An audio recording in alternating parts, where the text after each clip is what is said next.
Robin of the Wood is a 1985 enduring arcade adventure maze game for the Commodore 64, developed and published in the UK by Odin Computer Graphics. Back in the heyday of the Commodore 64, when gaming felt like stepping into a living storybook full of mystery and imagination, Robin of the Wood was one of those special titles that lingered long after you'd stepped away from the screen. It wasn't just a game to me. It was a sprawling, leafy maze of adventure, challenge and charm that wrapped you up in the age-old tale of that green-clad outlaw who never really went out of style. You play Robin, not the Batman sidekick, but the legendary Saxon rebel on a quest for justice. The Sheriff of Nottingham has set a trap, dangling a gleaming silver arrow as bait for the archery contest. But before you can draw your bow, you must retrieve your weapons. A sharp sword, a trusty bow and some magical arrows from a certain, rather dorky ent. The big, ancient tree straight out of Middle-earth lore, somehow transplanted into Sherwood Forest, who guards your gear. But this Tolkien-esque tree spirit also demands a steady supply of gold for his troubles. A memorable character who adds a pinch of fantasy whimsy to the otherwise medieval bustle. Graphically, I think it looks superb. Well, at least for a 1985 game. The C64's rendition of Sherwood Forest was lush and detailed, with charmingly animated sprites that breathe life into Robin's world. The forest feels vast and alive, teeming with Norman guards who patrol relentlessly. Witches who might whisk you off to the dank dungeons if you forget their flowers, and a surprising number of prickly hedgehogs lurking underfoot. Tread carefully, adventurer, because those spiky critters become surprisingly lethal woodland hazards and can kill you off pretty quickly, especially if you run along with them fancy-free.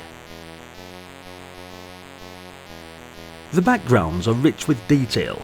Crumbling walls, shadowy trees and hidden corners, these give the sense of a deep, enchanting world just waiting to be explored. Or at least, that's how it felt to me as a 5 or 6-year-old kid at the time. Gameplay is a mix of arcade action and exploration. You dash through sprawling mazes, dodging guards' arrows, sneaking past foes, and collecting gold to trade for your weapons with the ent.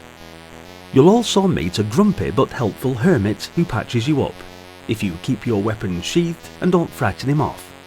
You basically stand by his little hut, and when he passes, he'll top up your health. I stumbled on this mechanic by chance, but the maze is so huge, finding him was always tricky, and I'd often die trying. Then there are the mysterious blonde witches. They appear suddenly from the ground, and if you're empty-handed when they show up, they whisk you straight to the dungeon, but offer them 2 herbs and they'll heal your wounds. Bring 3 and they'll teleport you closer to the castle, an unpredictable alliance demanding resourcefulness and caution. Carrying at least 2 herbs at all times is definitely wise. Them witches love the herb, you know, mon. The Norman guards stomp around Sherwood like they've just received their first crossbow at a summer fair, firing it every few seconds in a straight line. You can take them down with a quick whack of your quarterstaff to their helmeted noggins, offering a satisfying low-tech alternative to ranged combat. Even the Bishop of Peterborough makes an appearance. This wealthy, corrupt clergyman roams the forest, guarded by soldiers. Defeating his guards rewards you with gold, essential for purchasing weapons. This sprawling game world is huge. So huge that mapping isn't just helpful, it's essential. An in-game map is non-existent, so you'll quickly find yourself sketching rough maps on scraps of paper to keep track of the forest twists and turns, or just check out the one I found online. Miles easier. Important characters such as the ent, the hermit, the witches and the bishop show up at specific spots in the forest, locations you can mark out on your mental or physical map. Knowing where they are is crucial for planning your route, but keep in mind that their exact positions change randomly within those set areas each time you play, if that makes sense.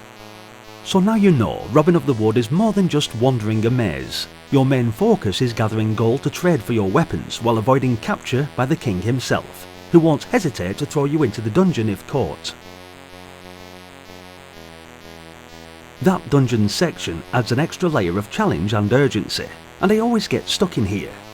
Without a map, you were screwed really. There's no hand-holding.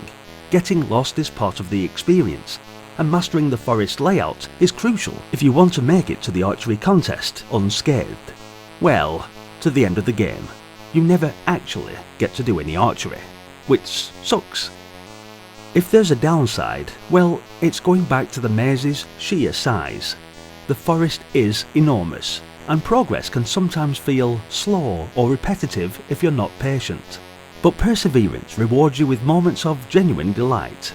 Spotting the sheriff's patrol, narrowly escaping the dungeon, or finally upgrading your gear with the Ent's help.